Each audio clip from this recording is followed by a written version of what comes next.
আর এই মুহূর্তে আরো একটি গুরুত্বপূর্ণ খবর দেবো আপনাদেরকে।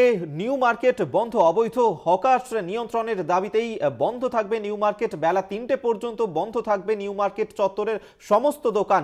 যেমনটা তাদের দাবি যে সেখান থেকে অবিলম্বে নিউ মার্কেট চত্বর থেকে অবৈধ হকার নিয়ন্ত্রণ করতে হবে, এবং সেই দাবি জানিয়েই তারা এই বন্ধ রাখার সিদ্ধান্ত রয়েছেন নিউ মার্কেট চত্বরের সমস্ত দোকান। বেলা ৩টে অবধি এই দোকান সেখানে বন্ধ রাখার সিদ্ধান্ত হয়েছে। জয়েন্ট ট্রেডার্স ফেডারেশনের পক্ষ থেকে এই সিদ্ধান্ত নেওয়া হয়েছে। বেলা ৩টে পর্যন্ত সেখানে বন্ধ থাকবে সমস্ত দোকান।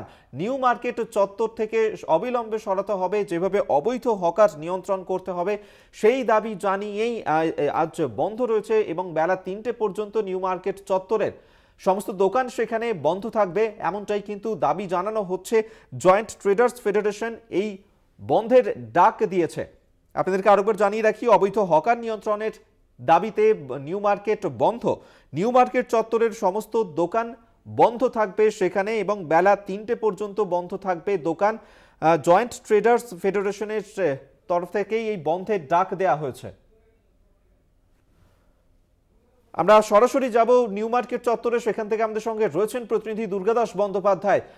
দুর্গা, কি দাবিতে, কোন কোন দাবিতে তারা এই সিদ্ধান্ত নিয়েছেন? দেখো, সকাল থেকেই তুমি দেখতে পাচ্ছ যে নিউ মার্কেট বা এসে শক মার্কেটের এই যে মূল যে ভেতরের এই দোকানদাররা, তারা কিন্তু সমস্ত দোকান বন্ধ রেখেছেন। তার কারণ, যেহেতু এইটার মালিকানা হচ্ছে কলকাতা পুরসভার। দীর্ঘদিন ধরে কলকাতা পুরসভাকে তারা দাবি জানিয়ে আসছে অবৈধভাবে এই হেরিটেজ বিল্ডিংয়ের সামনে যারা ডালা লাগাচ্ছে বা যে সমস্ত হকাররা রয়েছে, যাদের কোনো বৈধতা নেই, তাদেরকে তুলে দেওয়ার কথা বারবার বলা হচ্ছে। কিন্তু এই বিষয়টা নিয়ে এখনো কোনো সদর্থক পদক্ষেপ গ্রহণ করেনি কলকাতা পুরসভা। সেই প্রতিবাদেই কিন্তু আজকে প্রতিবাদ জানিয়ে তারা সকাল থেকে বিকাল ৩টে পর্যন্ত নিউ মার্কেটের অরিজিনাল যারা ভেতরে যারা দোকানদার আছে, তারা প্রত্যেকের দোকান বন্ধ রাখার সিদ্ধান্ত নিয়েছে। দেখতেই পাচ্ছ যে চতুর্দিকের দোকান কিন্তু আজকে তারা বন্ধ রেখেছে, এবং বিকেল ৩টে পর্যন্ত এই দোকান বন্ধ থাকবে। আমি দোকানদারদের সঙ্গেই কথা বলব, যারা দোকানের অরিজিনাল মালিক, তারা কি বলছেন এই বিষয়টা নিয়ে, আমি তাদের সঙ্গে কথা বলে নেব।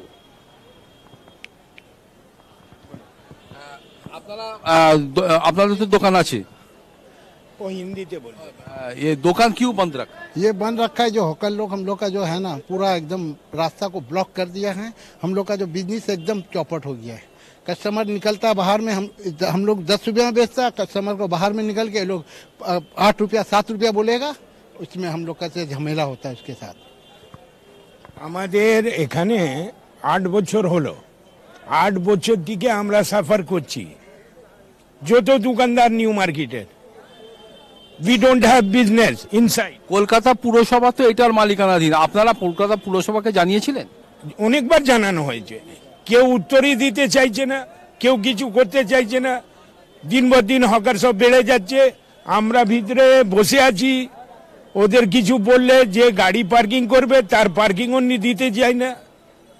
যে গাড়ি নিয়ে আসছে তার গাড়ির উপরে মাল লাগিয়ে দিচ্ছে। হকারদের সঙ্গে আপনাদের ইতিপূর্বে কোনো কথা হয়েছে? কোনো কথা কি, বারবার আমাদের যে মার্কেটে যে আমাদের আছেন, ওনারা কথা বলছেন, কিন্তু ভালোভাবে হচ্ছে না। দিন পর দিন আমাদের তো অনেক অসুবিধা বেড়ে যাচ্ছে,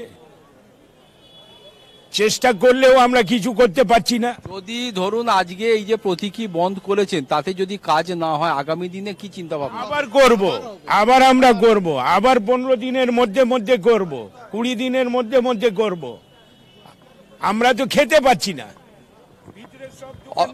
অতএব দোকানদাররা একটা বিষয় খুব স্পষ্ট করে জানালেন যে দীর্ঘদিন ধরে যারা এইখানে মানে মেন যে দোকানের যারা অংশ, যারা দোকানের মালিক, তারা কিন্তু দীর্ঘদিন এই হেরিটেজ বিল্ডিং এর সামনে যারা অবৈধভাবে এই হকাররা যারা এখানে ডালা লাগান, তাদেরকে তুলে দেবার কথা বারবার কলকাতা পুরসভাকে বলা সত্ত্বেও কলকাতা পুরসভার কিন্তু ঘুম ভাঙেনি বলা যেতে পারে। এবং এর জন্যে দীর্ঘদিন ধরে এই যে আমার পেছন দিকে যারা রয়েছেন, যারা এখানে এই দোকানের মালিক, তারা দীর্ঘদিন ধরে এই দোকান চালাচ্ছেন, তারা কিন্তু অসুবিধার সম্মুখীন হয়েছেন। এবং অসুবিধার মূল যে বিষয় সেটা হচ্ছে কিন্তু অবৈধভাবে যারা এখানে ডালা লাগাচ্ছেন বা যে সমস্ত হকার ভাইরা রয়েছেন, অতএব এর যদি সুষ্ঠু মীমাংসা না হয় আজ তো তারা নিয়েছেন। অবশ্যই এদিকে নজর থাকবে আমাদের। আপাতত ধন্যবাদ তোমাকে দুর্গা দাস, এতক্ষণ সরাসরি আমাদের সঙ্গে ছিলেন প্রতিনিধি।